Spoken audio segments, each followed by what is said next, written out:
예, 반갑습니다. 오늘 저에게 주신 하나님의 말씀은 마태복음 26장 69절에서 75절입니다. 베드로가 바깥 뜰에 앉았더니 한 비자가 나와 가로되 너도 갈릴리 사람 예수와 함께 있었도다 하거늘 베드로가 모든 사람 앞에서 부인하여 가로되 나는 네 말하는 것이 무엇인지 알지 못하겠노라 하며 앞문까지 나아가니 다른 비자가 저를 보고 거기 있는 사람들에게 말하되 이 사람은 나사렛 예수와 함께 있었도다 하며 베드로가 맹세하고 또 부인하여 가로되 내가 그 사람을 알지 못하노라 하더라.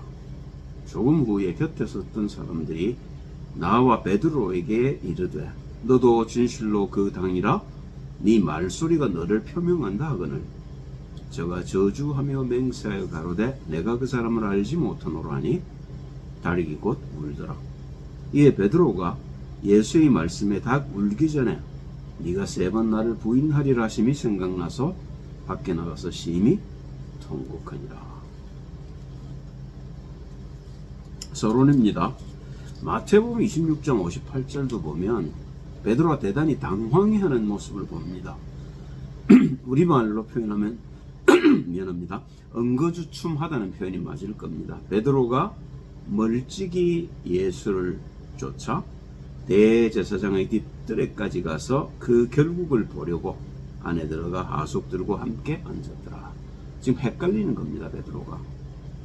이분이 이스라엘을 온 세계 위에 높여서 이스라엘 백성들로 하여 온 세계를 다스리게 할 메시아인 줄 알았더니 지금 죽는다는 겁니다.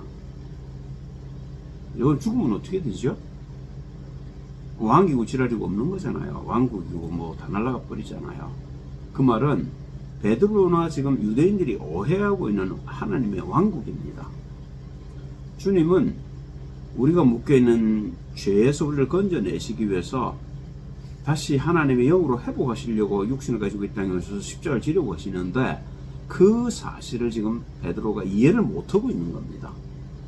그러니까 그 결국을 어떻게 되나 보려고 저러다가도 혹 살아날지도 모르니까 워낙 뭐 능력이 있으신 분이시니까 저렇게 하다가도 살아나오시면 살아나오는 것도 전혀 이상하지도 않죠.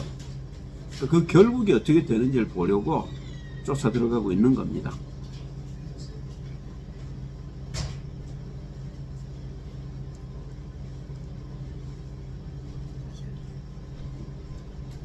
어서 오셔요, 목사님. 네, 막 시작을 했는데 그냥 뭐 들으셔요.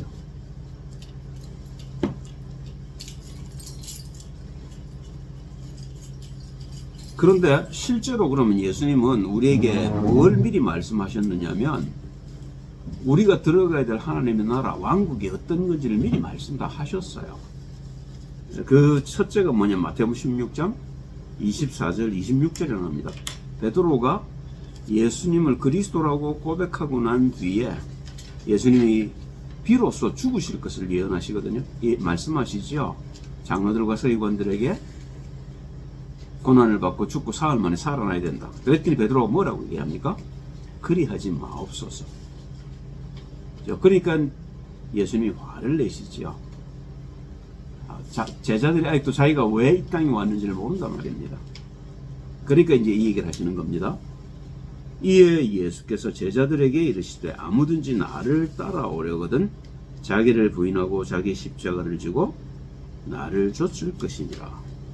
누구든지 제 목숨을 구원코자 하면 생적사 사적생 이런 말도 있잖아요. 우리말에도요.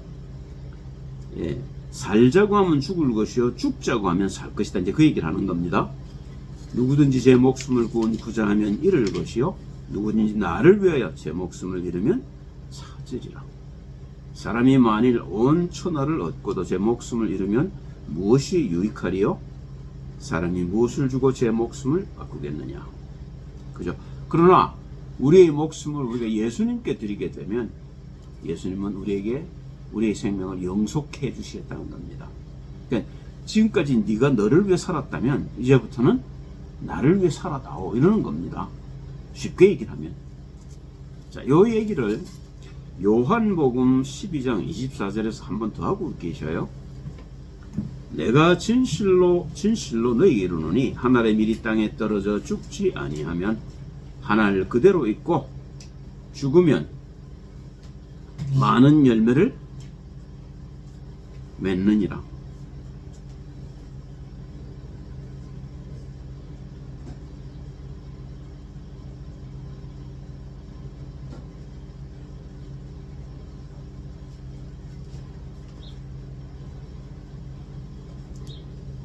죽지 않으면 한 알 그대로 있죠. 우리가 밀을 땅에 심어서 밀이 안 죽으면요, 밀 한 알이죠. 그러나 밀이 썩으면 그 밀을 통해서 이제 밀나무를 하려니까 말이 이상하네. 밀이 생겨서 그 밀에 많은 열매가 맺게 되지요. 그것과 같단 말입니다. 우리도 우리 자신을 위해 살게 되면 하나로 살고 죽는 것이지만 주를 위해 살게 되면 우린 주를 위해 많은 열매를 맺을 수 있다고 권고하시는 겁니다. 그리고 그게 생명이란 말입니다. 그게 주님이 우리에게 주로 오신 삶이고 생명이란 말입니다. 이 세상에서 자기 생명을 미워하는 자는 영생하도록 보존하리라. 자기 생명을 사랑하는 자는 잃어버릴 것이고 사람이 나를 섬기려면 나를 따르라. 그죠? 예수님은 우리에게 생명을 가르치러 오신 겁니다. 삶을 가르치러 오신 겁니다. 본래 하나님 우리를 창조하셨던 삶으로 되돌이키시려고요. 그러니까 따라가는 수밖에는 길이 없죠. 예수님 제일 먼저 오셔서 하신 말씀이 뭡니까? 회개하라, 천국이 가까웠느니라. 그리고 나신 말씀이 나를 따라오너라, 내가 너희로 사람 낚는 어부가 되게 하리라지요. 사람이 나를 섬기려면 나를 따르라. 나 있는 곳에 나를 섬기는 자도 거기 있으리니 사람이 나를 섬기면 내 아버지께서 저를 귀히 여기시리라. 그렇죠? 이것보다 귀한 생명은 사실은 없죠. 그러니까 우린 여기에 우리의 모든 포커스를 맞춰야 됩니다. 근데 이게 쉽지가 않다는 거죠. 자, 그래서 오늘 제가 베드로가 3번의 고백을 합니다. 주는 그리스도시요 살아계신 하나님의 아들이십니다. 그런데 처음 2번의 고백은요,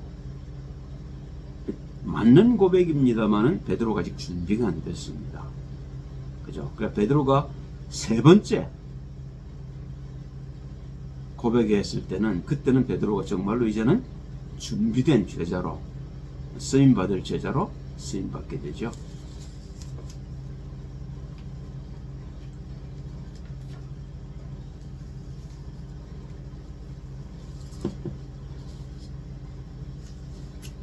자, 첫 번째 베드로의 고백을 봅니다. 누가복음 5장 1절 11절입니다. 무리가 옹위하여 하나님의 말씀을 들을새 예수는 게네사렛 호숫가에 서서 호숫가에 2배가 있는 것을 보시니 어부들은 배에서 나와서 그물을 씻는지라. 예수께서 한 배에 오르시니 그 배는 시몬의 배라, 베드로의 배죠.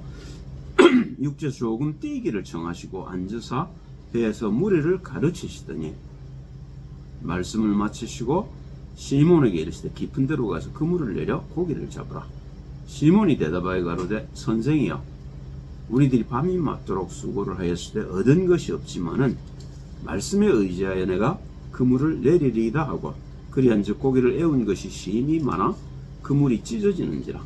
이에 다른 배에 있는 동물을 손짓하여 와서 도와달라 하니 저희가 와서 2배 채움에 잠기게 되었더라. 시몬 베드로가 이를 보고 예수의 무릎 아래 엎드려 가로되 주여 나를 떠나소서 나는 죄인이로소이다 하니 이는 자기와 및 함께 있는 모든 사람이 고기 잡힌 것을 인하여 놀라고 세베대 아들로서 시몬의 동업자인 야고보와 요한도 놀랐음이라. 예수께서 시몬에게 일러 가라사대 무서워 말라. 이제 후로는 네가 사람을 취하리라 하시니 저희가 배를 육죄되고 모든 것을 버려두고 예수를 쫓으니라. 그런데 이게 우연인 것처럼 보입니다만은 예수님은 베드로를 찾아오셨고요. 이전에 베드로의 동생 안드레를 알고 있습니다. 그러니까 안드레를 부르셨을 때부터, 세례요한의 제자로 부르셨을 때부터 베드로는 하나님이 손에 부르심을 받은 거죠. 요한복음 1장 19절 27절을 봅니다. 유대인들이 예루살렘에서 제사장들과 레위인들을 요한에게 보내어 네가 누구냐 물을 때 요한의 증거가 이러하니라.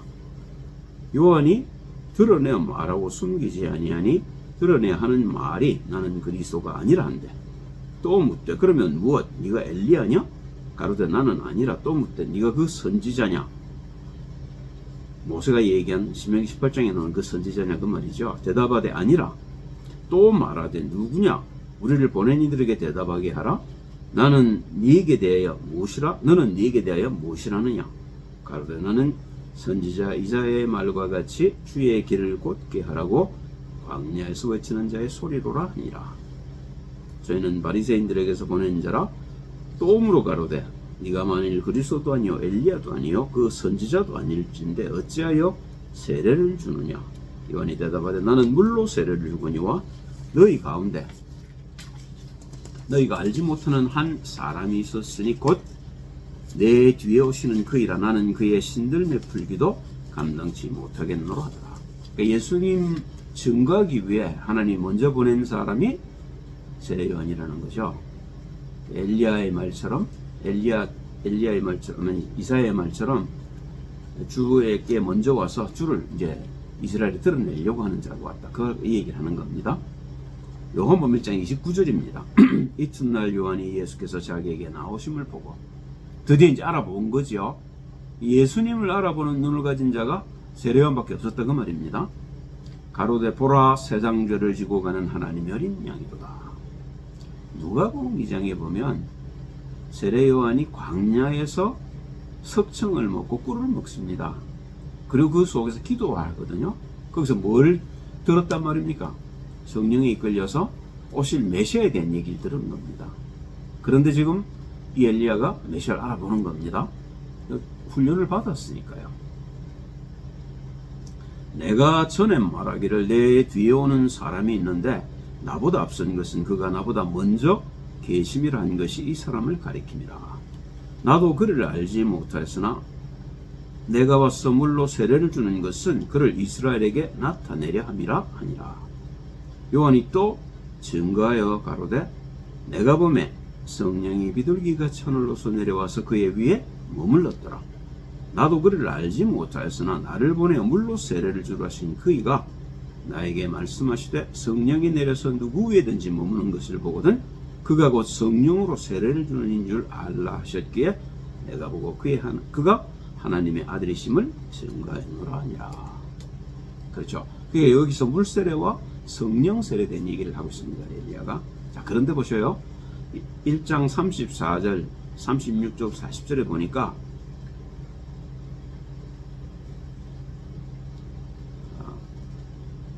이 세례요한이 하는 소리입니다. 내가 보고 그가 하느님의 아들이심을 증거하노라 하니라. 예수의 다니심을 보고 말하되 보라 하나님의 어린 양이로다. 두 제자가 그의 말을 듣고 예수를 좇거늘 예수께서 돌이켜 그 좇는 것을 보시고 물어가라사대 무엇을 구하느냐? 가로되 랍비여 어디 계시오니까 하니 랍비는 번역하면 선생이라. 예수께서 가라사대 와 보라. 그러므로 저희가 가서 계신 데를 보고 그날 함께 거하니 때가 제 3시쯤 제 10시쯤 되었더라. 요한의 말을 듣고 예수를 좇는 두 사람 중에 하나는 시몬 베드로의 형제 안드레라. 그러니까 안드레가 먼저 예수를 만난 겁니다. 동생이.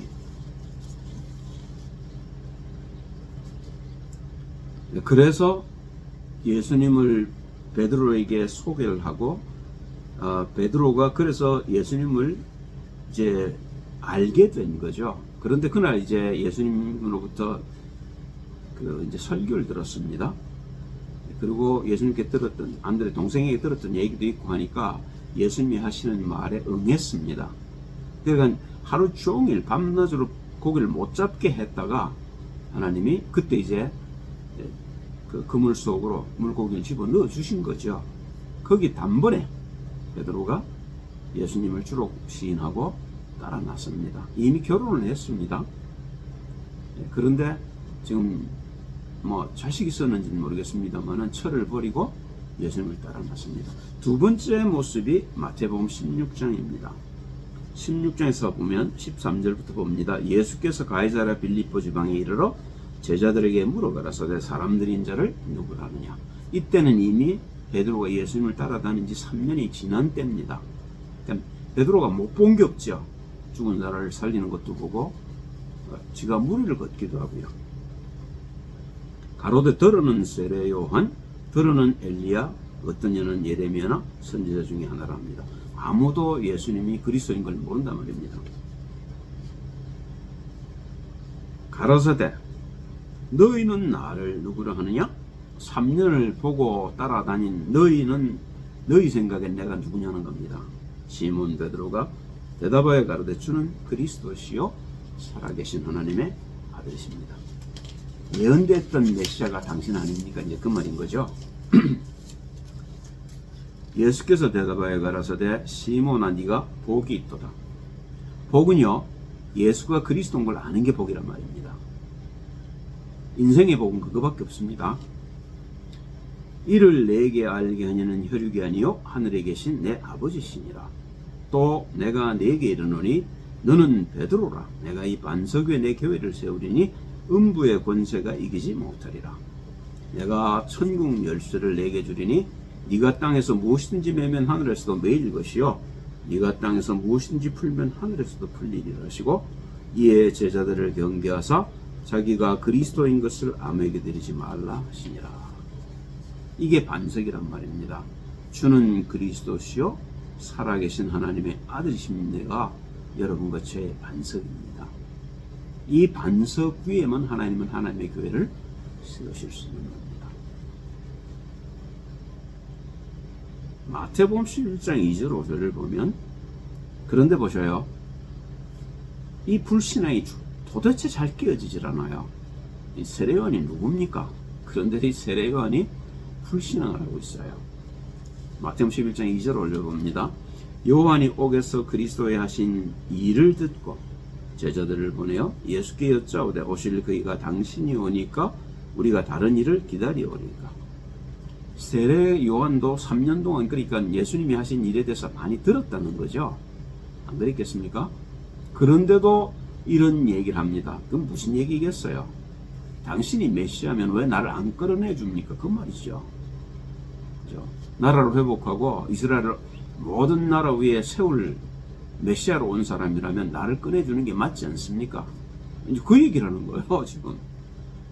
예수께서 대답하여 가라사대 너희가 가서 듣고 보는 것을 요한에게 고하되 소경이 보며 안진뱅이가 걸으며 문둥이가 깨끗함을 받으며 귀머거리가 들으며 죽은 자가 살아나며 가난한 자에게 복음이 전파된다. 이사야서 29장 18절 말씀을 인용해서 제자들에게 얘기를 합니다. 이사야서 29장이 한번 보겠습니다. 중요한 얘기들이 많기 때문에 제가 특별히 읽기로 하겠습니다. 하나님께서 가라사대 이 백성이 입으로는 나를 가까이 하며 입술로는 나를 존경하나 그 마음은 내게서 멀리 떠났나니 그들이 나를 경외함은 사람의 계명으로 가르침을 받았을 뿐이라. 율법에 대해 얘기하는 거죠. 그러므로 내가 이 백성 중에 기이한 일 곧 기이하고 가장 기이한 일을 다시 행하리니 그들 중에 지혜자의 지혜가 없어지고 명철자의 총명이 가여워지리라. 그래야만 됩니다. 와 있을진저 자기의 도모를 여호와께 깊이 숨기려 하는 자여 그 일을 어두운 데서 성함에 이르기를 누가 우리를 보랴 누가 우리를 알랴 하니 너희의 패리함이 심하도다. 토기장이를 어찌 진흙같이 여기겠느냐. 지음을 받은 물건이 어찌 자기를 지은 자에 대하여 이르기를 그가 나를 짓지 아니하였다 하겠으며 빚음을 빚은 물건이 자기를 빚은 자에 대하여 이르기를 그가 총명이 없다 하겠느냐. 미구의 레바논이 기름진 밭으로 변하지 않겠으며 기름진 밭이 삼림으로 여김이 되지 않겠느냐. 그날의 귀머거리가 책에 말을 들을 것이며 어둡고 컴컴한 데서 소경에 눈이 볼 것이며 겸손한 자가 여호와를 인하여 기쁨이 더하겠고 사람 중 빈핍한 자가 이스라엘의 거룩하신 자를 인하여 즐거워하리니 이는 강포한 자가 소멸되었으며 경만한 자가 그쳤으며 죄악의 길을 엿보던 자가 다 끊어졌습니다. 그들은 송사에 사람에게 죄를 입히며 성문에서 판단하는 자를 올무로 잡듯하며 헛된 일로 의인을 억울케 하느니라. 그러므로 아브라함을 구속하신 여호와께서 야곱 작속에 대하여 말씀하시되 야곱이 이제부터는 부끄러워 아니하겠고 그 얼굴이 이제부터는 실색하지 아니할 것이며 그 자손은 나의 손으로 그 가운데서 행한 것을 볼 때 내 이름을 거룩하다 하며 야곱의 거룩한 자를 거룩하다 하며 이스라엘의 하나님을 경외할 것이며 마음이 혼미하던 자도 총명하게 되며 원망하는 자도 교훈을 받으리라 하셨느니라. 예수님이 오셔서 하실 이 일을 밝히시는 겁니다. 그죠? 그런데 기이하고 귀한 일이 뭘까요? 그게 부활과 십자가입니다. 십자가와 부활이란 말입니다.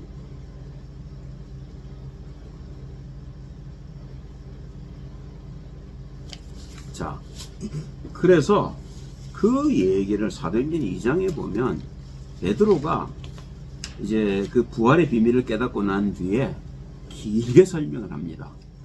부활과 십자가. 자기도 못 믿던 얘기 아닙니까? 그런데 그 부활한 주님을 만나고 그죠? 기도를 통해서 성령의 충만함을 입고 난 뒤에 베드로가 달라졌습니다. 이제 그 얘기입니다. 사도행전 2장 23절부터 봅니다. 그가 하나님의 정하신 뜻과 미리 아신 대로 내어준 바 되었구나. 내가 지금 21절, 20절을 빼먹었습니다. 그 전에 보면 이제 사울을 세운 것과 다윗을 세운 것을 얘기합니다. 그리고 이제 이 얘기를 합니다. 그가 하나님의 정하신 뜻과 미리 아신 대로 내어준 바 되었거늘 너희가 법 있는 자들의 손을 빌어 못 박아 죽였으나 하나님께서 사망의 고통을 풀어 살리셨으니 이는 그가 사망에게 매여 있을 수 없었습니다. 다윗이 저를 가르쳐 가로되 내가 항상 내 앞에 계신 주를 배웠으며 나로 요동치 않게 하기 위하여 그가 내 우편에 계시도다. 이러므로 내 마음이 기뻐하였고 내 입술도 즐거워하였으며 육체는 희망에 거하리니 이는 내 영혼을 음부에 버리지 아니하시며 주의 거룩한 자로 썩음을 당치 않게 하실 것이미로다.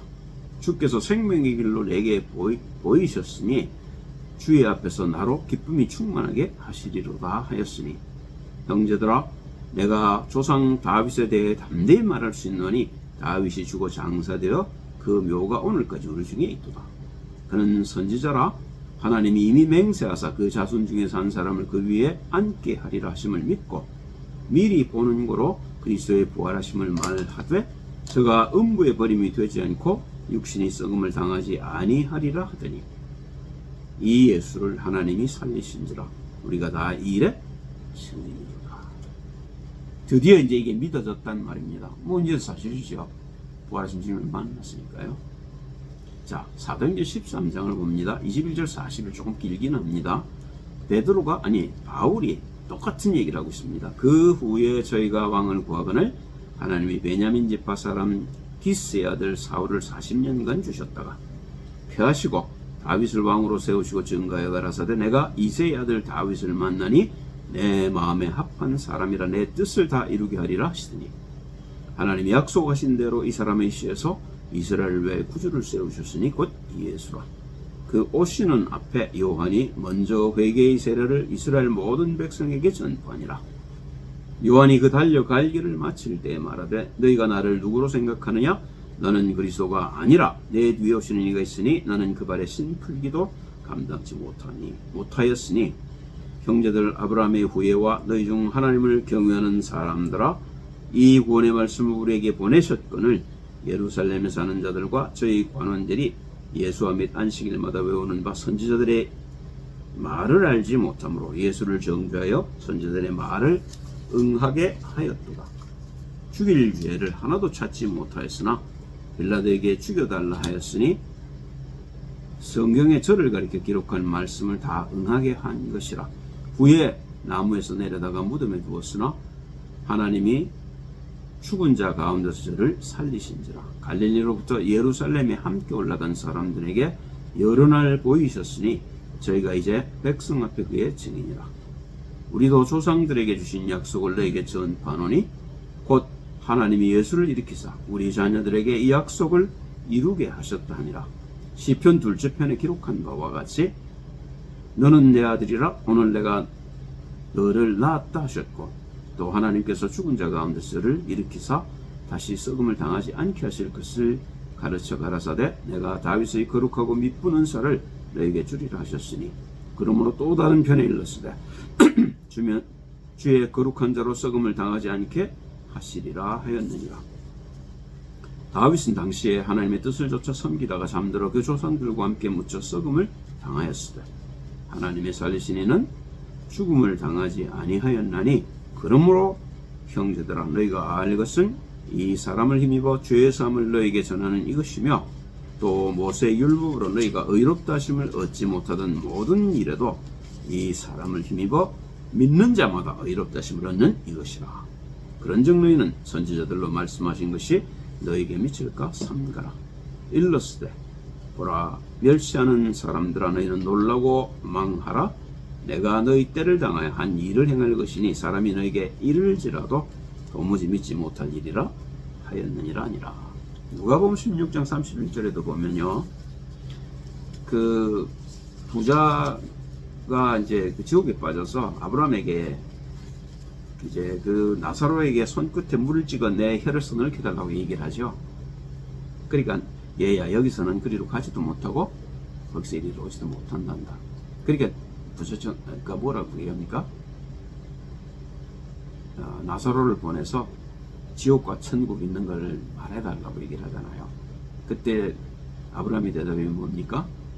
죽은 사람이 살아가도 그들이 듣지 않을 것이다. 예수님이 부활했는데, 그죠?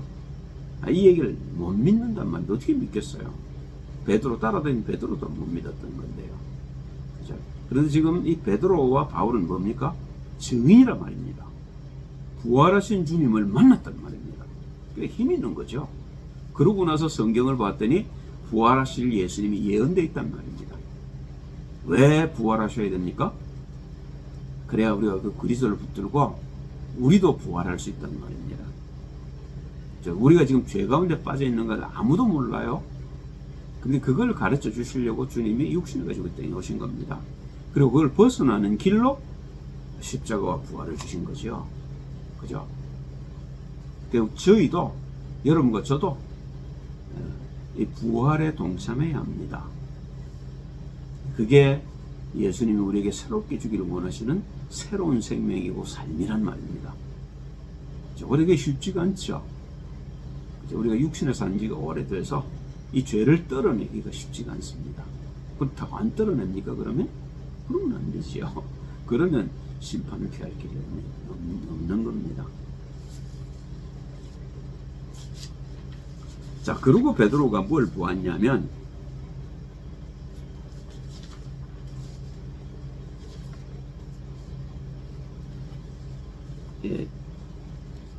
빵 5개로 생선 2마리로 5,000명을 먹이는 걸 보죠. 그 기록이 마태복음 14장 13절 21절에 기록됩니다. 예수께서 들으시고 배를 타고 떠나서 따로 빈들에 가시니 무리가 듣고 여러 곳로부터 걸어서 쫓아간지라. 예수께서 나와서 큰 무리를 보시고 불쌍히 여기서 그 중에 있는 병인을 고쳐주시니라. 저녁이 되며 제자들이 나와 가로되 이곳은 빈들이요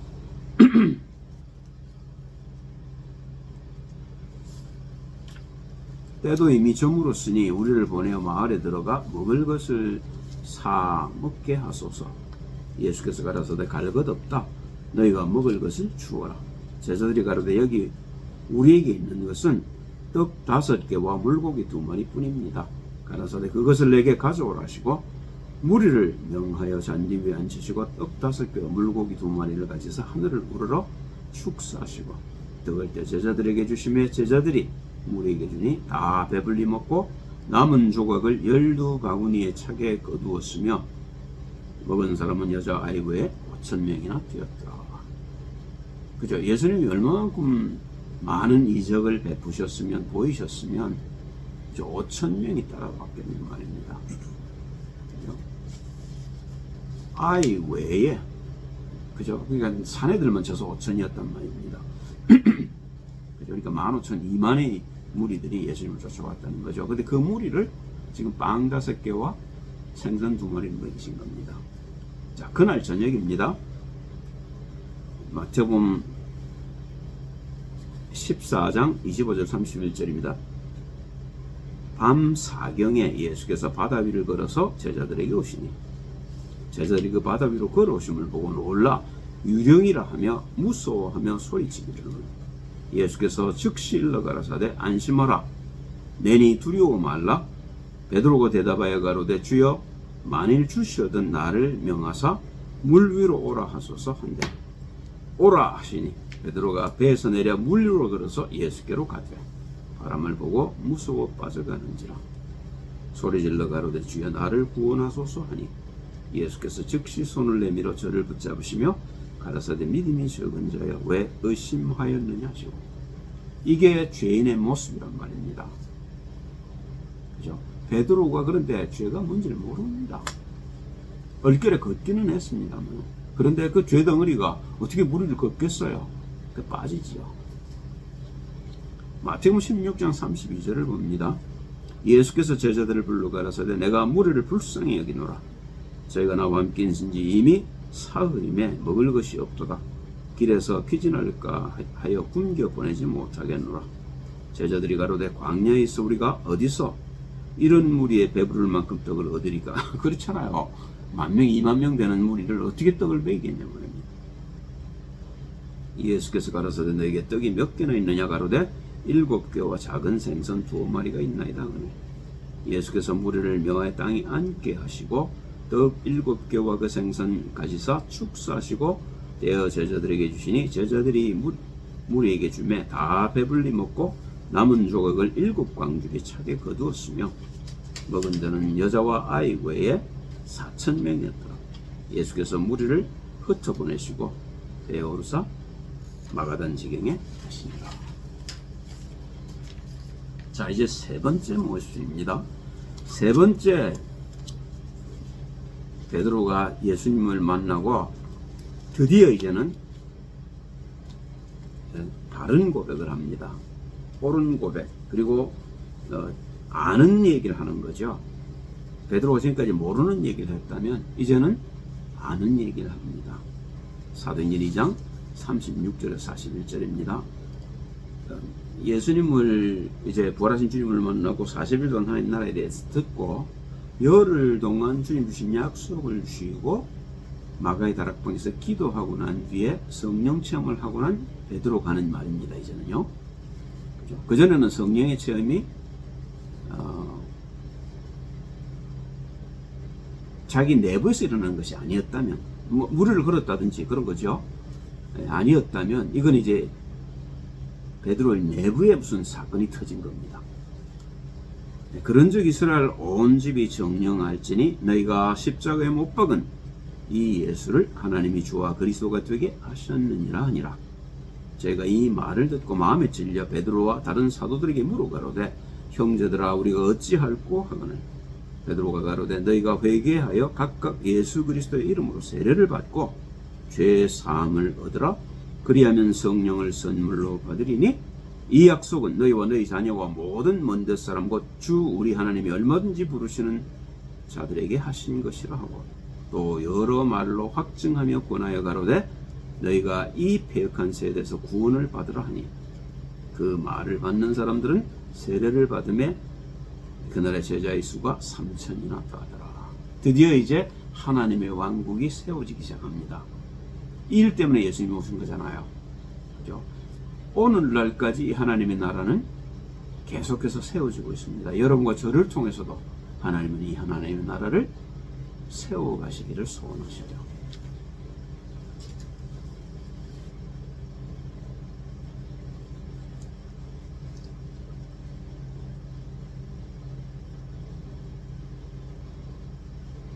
자, 요한복음 16장 1절 11절을 보면 그런데 아무도 믿질 않습니다. 그죠? 부활했는데 여자들은 어떻게 한다고요? 향품을 바르러 갑니다. 죽은 걸 확실하게 믿고요. 안식일 지나며 막달라 마리아와 야고보의 어머니 마리아와 또 살로메가 가서 예수께 바르기 위하여 향품을 사다 두었다가 안식 후 첫날 매우 일찍이 해돋 은 때에 그 무덤으로 가며 서로 말하되 누가 우리를 위하여 무덤 문에서 돌을 굴려주리요 하더니 눈을 들어본즉 돌이 벌써 굴려졌으니 그 돌이 심히 크더라. 무덤에 들어가서 흰옷을 입은 청년이 우편에 앉은 것을 보고 놀라매 청년이 이르되 놀라지 말라. 너희가 십자가에 못 박히신 나사렛 예수를 찾는구나. 그가 살아나셨고 여기 계시지 아니하니라. 보라, 그를 두었던 곳이니라. 가서 그의 제자들과 베드로에게 이르기를 예수께서 너희보다 먼저 갈릴리로 가시나니 전에 너희에게 말씀하신 대로 너희가 거기서 배우리라 하라 하는지라.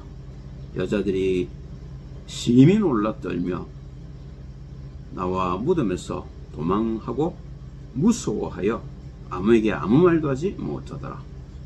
예수께서 안식 후 첫날 이른 아침에 살아나신 후 전에 7 귀신을 쫓아내어 주신 막달라 마리아에게 먼저 보이시니 마리아가 가서 예수와 함께하던 사람들이 슬퍼하며 울고 있는 중에 이를 고하매 그들은 예수의 살으셨다는 것과 마리아에게 보이셨다는 것을 듣고도 믿지 아니하니라. 그런데 말입니다. 그 중에 11 제자가 그 말을 믿고 갈릴리로 갑니다. 갈릴리로 가서 만나겠다고 얘기를 하니까요. 요한복음 21장 1절 2절입니다. 그 후에 예수께서 디베랴 바닷가에 또 제자들에게 자기를 나타내신 일이 이러하니라. 시몬 베드로가 디두모로 하는 도마와 갈릴리 가나 사람 나다나엘과 세베대의 아들들과 요한과 야고보지요. 또 다른 제자들이 함께 있더니 그 말은요 7명만 남았단 말입니다. 이제 그 중에 또 4명은 어디로 도망가고 없어요. 그죠? 그렇게 안 믿는단 말입니다. 안 믿어질만 하죠.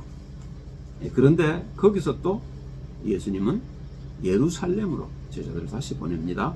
볼지어다 내가 내 아버지의 약속하신 것을 내게 보내리니 너희는 위로부터 능력을 입히실 때까지 이 성에 유하라 하십니다. 거기에 120명의 성도들이 예수님 주신 약속을 붙들고 기도하기 시작했단 말입니다. 그래서 베드로에게 성령 충만의 역사가 일어난 겁니다. 그러니까 베드로가 사도행전의 2장에서 했던 그 설교대로 이제 그 기도에 힘을 씁니다. 계속 이제 기도할 수밖에 없겠죠. 안 그렇겠습니까? 여러분들이면 기도에서 그런 응답을 받았는데 기도를 멈추겠습니까? 그럴 수는 없지요. 그게 사도행전 3장 1절입니다. 제9시 기도 시간에 베드로와 요한이 성전에 올라갈새 나면서 안지병이 된 자를 사람들이 메고 오니 이는 성전에 들어가는 사람들에게 구걸하기 위해 날마다 미문이라는 성전 문에 두는 자라. 그가 베드로와 요한이 성전에 들어가려 함을 구걸하거늘 베드로가 요한으로 더불어 추모하여 가로되 우리를 보라 하니 그가 저에게 무엇을 얻을까 하여 바라보거늘 베드로가 가로되 은과 금은 내게 없거냐.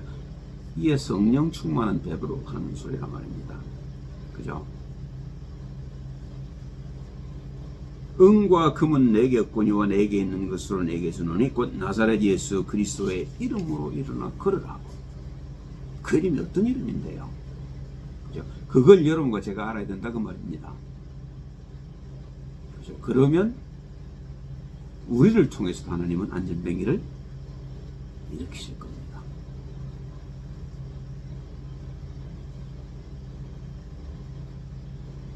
오른손을 잡아 일으키니 발과 발목이 곧 힘을 얻고 뛰어서서 걸으며 그들과 함께 성전으로 들어가면서 걷기도 하고 뛰기도 하며 하나님을 찬미하니 모든 백성이 그 걷는 것과 및 하나님을 찬미함을 보고 그 본래 성전 미문에 앉아 구걸하던 사람인 줄 알고 그의 당한 일을 인하여 심히 기여기며 놀라니라.